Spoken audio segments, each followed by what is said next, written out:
BLACKPINK, Deadline World Tour. A dazzling comeback, captivating hundreds of thousands of fans in the Philippines. Welcome back to B Media, the entertainment hub that brings you the most explosive moments of K-pop. Today, right after the lights at the Philippine Arena have dimmed, let's take a look at BLACKPINK's Deadline World Tour, where the four girls Jisoo, Jennie, Rose, and Lisa turned contract controversies into fuel, shining brighter than ever. Are you as excited as I am? Let's find out whether this is the new chapter marking the immortality of the queens of K-pop, or just a dramatic deadline twist.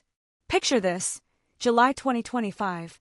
After a wave of controversies with YG Entertainment that left fans anxious about the group's future, BLACKPINK officially kicked off their Deadline World Tour, their first full stadium tour since renewing their contracts.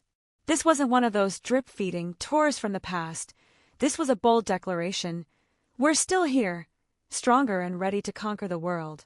And then, on November 22nd and 23rd, at the Philippine Arena, one of Asia's largest venues, more than 100,000 Filipino fans gathered, turning it into a glowing ocean of pink. This marked BLACKPINK's return to the Philippines since the Born Pink tour in 2023, but this time, the energy was even hotter, as if the girls were saying, "We've passed the deadline of our lives." I have to admit, just looking at the concert photos made my heart race like I was standing right in the crowd. The girls appeared in shimmering, purple-trimmed outfits, forming hand hearts, a simple gesture that melted fans instantly. Then came the grand finale with confetti exploding like a colorful rainstorm to close the night. It wasn't just a show, it was a true musical feast. BLACKPINK stayed loyal to their signature style, powerful choreography, EDM-driven beats mixed with catchy pop hooks. The setlist included staples like Kill This Love, the kind of song that makes you want to jump up and dance, and Pink Venom, whose addictive rhythm fans can't get enough of. Funny enough, if Deadline means the final moment, then this tour is BLACKPINK's way of ending all doubts about their star power. Do you think they're low-key trolling the antis with the tour name? But Deadline isn't only about the group. What fascinated me most is how BLACKPINK manages the balance between group activities and solo careers, a model many other K-pop groups are now trying to follow. Let's talk about Rose first. Park Chae-young, her full name, caused a global sensation with APT, her collaboration with Bruno Mars. By the end of 2024, the song surpassed 500 million streams on Spotify, making me say out loud, wow, from the Australian girl singing ballads to topping charts with funky pop.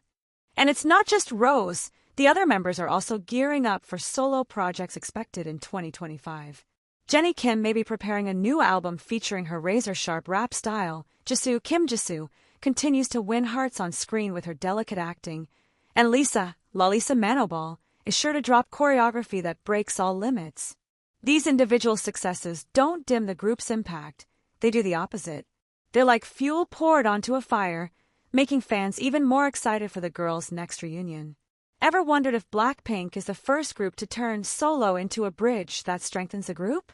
Or is this a brilliant strategy to keep fans engaged in this fiercely competitive K-pop era? Looking deeper, the Deadline World Tour reflects BLACKPINK's growth after past turbulence.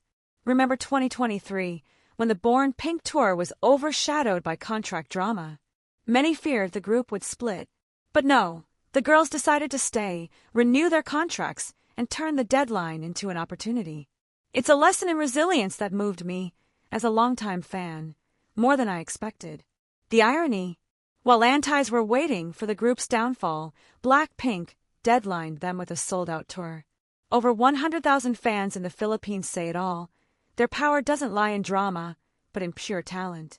Their synchronized dance lines, stable live vocals, and warm interactions, like hand hearts and radiant smiles, transform the concert into a real emotional connection. If you were a fan in the crowd, which song would you choose to deadline your bad day? Kill This Love to forget an ex? Or Pink Venom to bite back at life's challenges? Of course, this tour promises even more surprises ahead. With an all-stadium schedule, BLACKPINK seems to be aiming for new records, breaking their own. Filipino fans have already witnessed a triumphant return, like a victory after a storm. But what's next? Could the 2025 solo tracks be teasers for a new group album? Or will Deadline expand across Europe and the US? These questions make me wonder. In a K-pop world where everything changes constantly, is BLACKPINK redefining what it means to be sustainable? They're not just singing about love, they're singing about inner strength, a message that is gentle yet powerful. In the end, Deadline World Tour is not just a concert series, it's a story of rebirth. Jisoo, Jennie, Rose, and Lisa have proven that while individuals shine, the group remains eternal. If you're reading this, tell me, what are you looking forward to most from BLACKPINK in 2026? A new album? Another world tour? Comment below, let's talk. And don't forget, for more exciting K-pop stories like this, subscribe to B Media on YouTube. We're always here with fresh, fun, and thoughtful perspectives. Thanks for joining us.